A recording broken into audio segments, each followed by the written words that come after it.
we actually probably feel that that's showing respect both sides. That's why we kept them till as late as possible, so we can give the team that's going to play against Australia the best opposition and preparation time available, and then the other guys are fresh when they get there.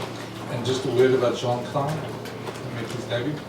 Yeah, yes, happy for him, obviously for him and his family.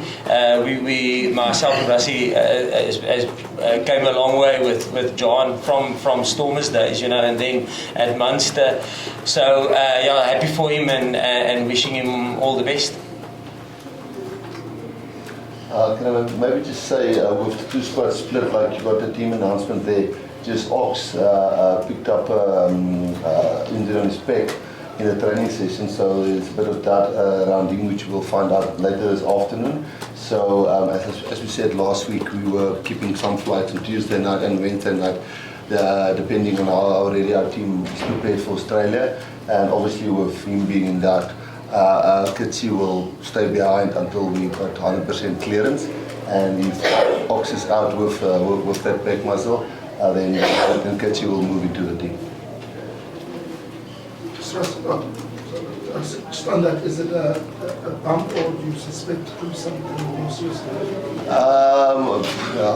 I'm a bit worried about it, to be honest with you, but I mean, Ox is not a guy who stops training. He's a guy who normally bite the bullet and go through training. So I'm a bit worried about it, but let the medical team tell us tonight how serious it is. There's 4 of them on the table, so we must check up the one. Jacques, with the 6-2 split, is that an indication of maybe the onslaught that you're expecting from Australia physically?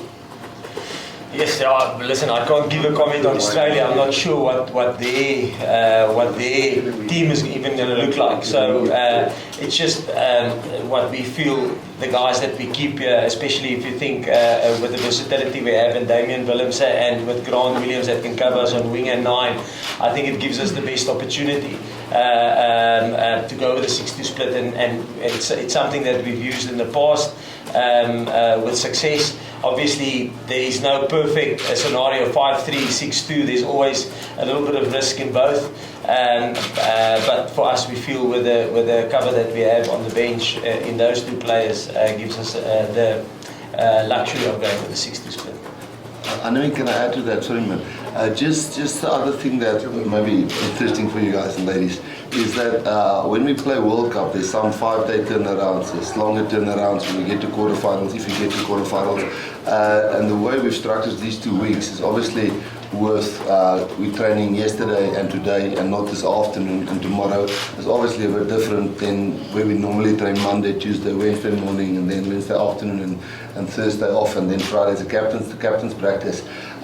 We also rejig that a little bit just to see how it works when we get to those things in the World Cup pools, and also then it gave us the opportunity to get the New Zealand boys when they're there. Well, the bulk of them, as you would count, there wouldn't be a full squad on that side, so it's more them being fresh.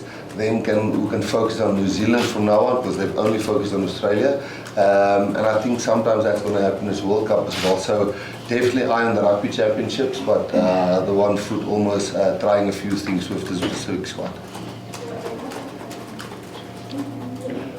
Jacques, if I could ask you, if you look back at last year's test against the Wallabies, those 2 tests, which one did you learn more from? Probably both. But the loss probably embeds in your brain the longest, and yeah, probably I would say the loss, because we had to find some solutions into going into the second test. Yeah, so the loss. Jacques, just follow up probably Rassie as well on the 6-2 split. When time is right for Pollard to return, might you probably be looking at Pollard getting into the number 12 jersey on a similar type of split depending on the different games? Well, definitely. I know we've used Andre many times when he moved in a game 12. which worked really well. But it's far away from being ready now. We're talking end of rugby, definitely the after rugby championships. No, but Damien Willems is obviously somebody that can cover that 10, 12, 15 for you have to. And I think just to maybe say it's never a disrespect or a fear of the opposition as forward pack. It's sometimes just you want the best 23 players in your 23. Because if you can use all 23 of them, I think you've got a better chance. So to just always go the traditional route where you sometimes pick somebody in a certain position, but he might not be as good a rugby player as other players. So we just try always to pick the best 23 players for that specific game with the opposition in mind. So we won't always go with a 6-2 split. We might not go next week, especially after the taxi and then flying over there and the load the guy's going to take. Rassie, Eddie Jones said that he would have loved you guys to pick your best team, which won't be like that. Can you understand if the Australians will be disappointed or feel a bit disrespected that you haven't picked your best team this week? Well, I can tell you we definitely don't disrespect them. That's why we're only letting the guys fly across tonight, and one or two might only fly across tomorrow because we want proper preparation. We've been preparing for 3 weeks for Australia, and I think it's more respect for the competition. It's not a lack of respect for Australia, it's respect for competition. I mean, we would not really have a chance against New Zealand if we arrive there on Tuesday and have one training session after we play a quality side like Australia. So no, I'm pretty sure it will be a very competitive match on Saturday. I think Eddie will get that. Australia are in the same boat. They've got to go back to Australia and play Argentina next week. Are you surprised they brought their best team over here? No, I can't talk for them, but I do know they've got 2 home games in Australia where we don't. We fly to New Zealand and fly back here. They go home and stay home for 2 weeks, so it's a bit of a difference. Jacques, second start in a row for Mani. You guys looking forward to seeing how he does again, and just a word on pairing him up with Quibus there as the halfback pairing. Looking forward to give Mani a little bit of a go and start him again. Obviously he was good last time out, and it will be interesting. I think that combination will be quite exciting between Mani and Quibus. And sorry, just one more on you've got Dwayne and Lukhanyo both starting. Must be tough to pick between them who's going to be captain. What sort of made you switch towards Dwayne rather than Lukhanyo? I think in terms of captaincy, it's actually, I wouldn't say it's a tough decision. We know Sia is our captain, and we will have some interim captains leading up to the World Cup. And we are fortunate that we have a lot of good captains within the side. Dwayne is one who's captained the South Africa before. There's multiple. I mean, Fukatsi at this franchise level, there's multiple good leaders. So I won't say it's a tough decision. We're happy with Dwayne and the leadership that he gives, and we know him, and he's a cool, calm head, lots of experience. So it's not a difficult decision for us captaincy.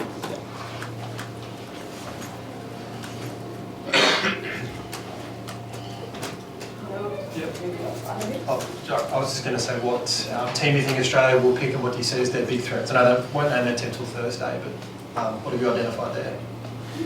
Listen, I think if we go into, we think, I'll only speculate, but obviously they've got a quality squad here, and we expect a very good team, whoever they select, but we will just purely speculate in terms of who they will select. I don't know. I think that's just to answer your previous question. That's why it's so difficult to prepare for Australia. It's Eddie with all the new coaching staff that he brought in. It's players that he hasn't worked with for a while. We don't even know how long they've been in camp. You can't analyse the previous games that they played for Australia, and you can't go and look at how Eddie coached at England because they've got different players. So we're actually respecting him. I mean, a guy like, I think it's his 11th game, but his first start. I think it's Mani's first official start. So and I think that's what we want to learn. And again, to get back to the respect side of things, if we see the players who are starting in this game, making it against Australia, it gives us good answers what we can do in a World Cup against big teams.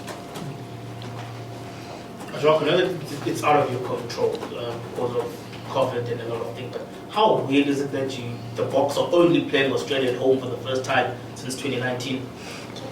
Yeah, no, it is quite weird. I mean, we've been there for 2021 and 2022, so it's nice to have them here with us again, and likely going to New Zealand. You know, it's the first time that we will play in New Zealand since 2019. So it's weird that you have a whole stint as a head coach, and you're only going to play one test match in New Zealand. Rassie, you've got a lot of history with Eddie going back to the World Cup final and prior to that.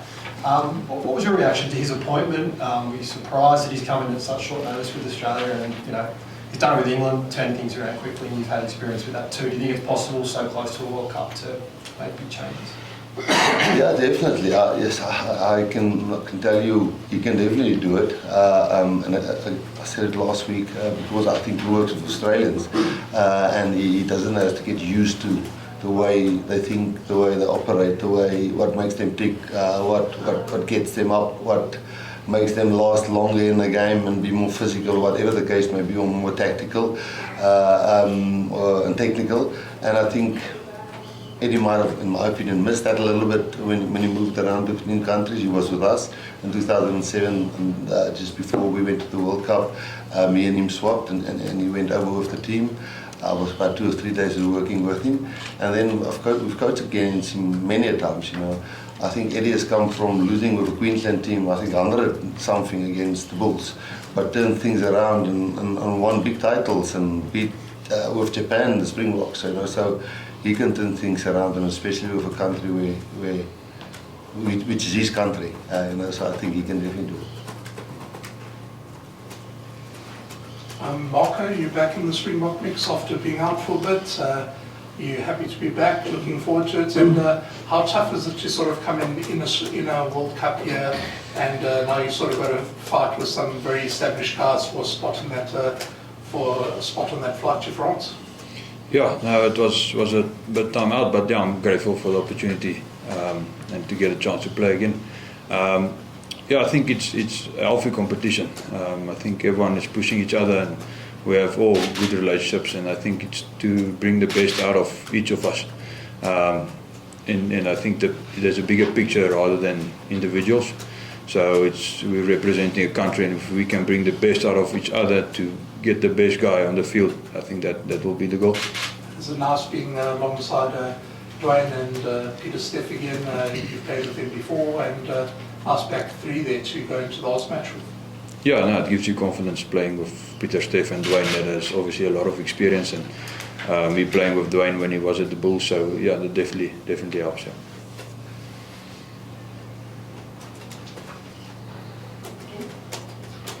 Marco, as an open side flanker, are Australia the toughest guys for you to play against? They always seem to put a lot of emphasis on a lot of effort. They go hard at the breakdown, and they've got some really good practitioners there.